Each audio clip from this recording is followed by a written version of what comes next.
เฉพาะปี 2024 รายรับจากการส่งออกไฟฟ้ามีมูลค่าถึง 2,655 ดอลลาร์สหรัฐสนับสนุนโดยเป๊ปซี่ ประเมินการจัดตั้งปฏิบัตินโยบายและแผนพัฒนาพลังงานด้านผลสำเร็จ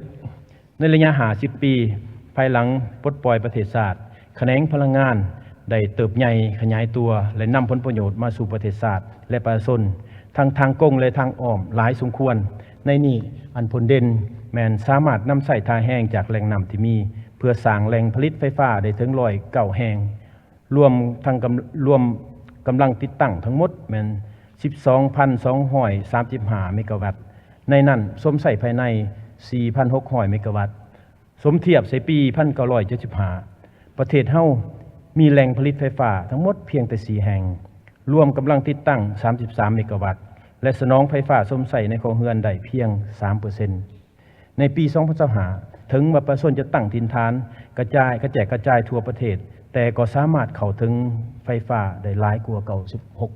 96% การพัฒนาแหล่งพลังงานดังกล่าวได้สร้างรายรับที่สำคัญต่อการพัฒนาเศรษฐกิจสังคมในระยะผ่านมาเฉพาะปี 2024 รายรับจากการส่งออกไฟฟ้ามีมูลค่าถึง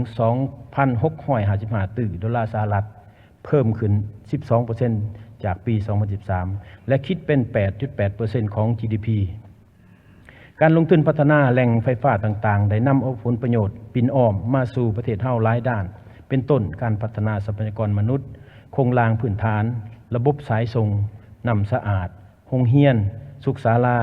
ตลาดคิวรถและอื่นๆซึ่งได้ประกอบส่วนสำคัญต่อการเปลี่ยนแปลงวิถีชีวิตการทำมาหากินแบบธรรมชาติและยกระดับชีวิตการเป็นอยู่ของประชาชนลาวทั้งภายในตัวเมืองและชนบทให้มีใบหน้าใหม่สปป.ลาวได้ถือคับหู้อย่างกว้างขวางในภาคพื้นว่าเป็นประเทศที่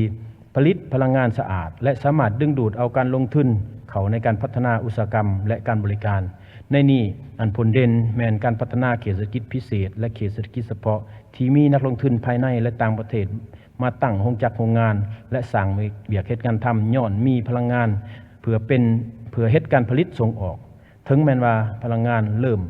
จะบ่เพียงพอกับความต้องการสมใส่ภายในปัจจุบันที่เพิ่มสูงขึ้น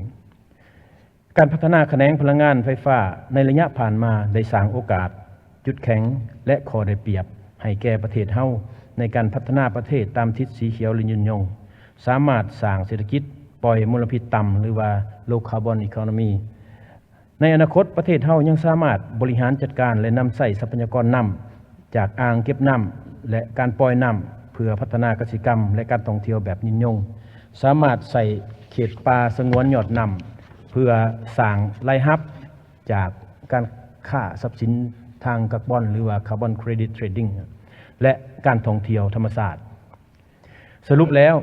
ในระยะผ่านมานี้พวกเขาสามารถนำใส่ทรัพยากรน้ำเพื่อสร้างแหล่งพลังงานและพัฒนา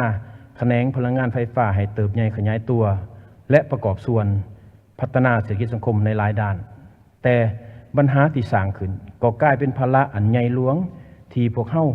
ต้องได้มีความรับผิดชอบร่วมกันแก้ไขในปัจจุบัน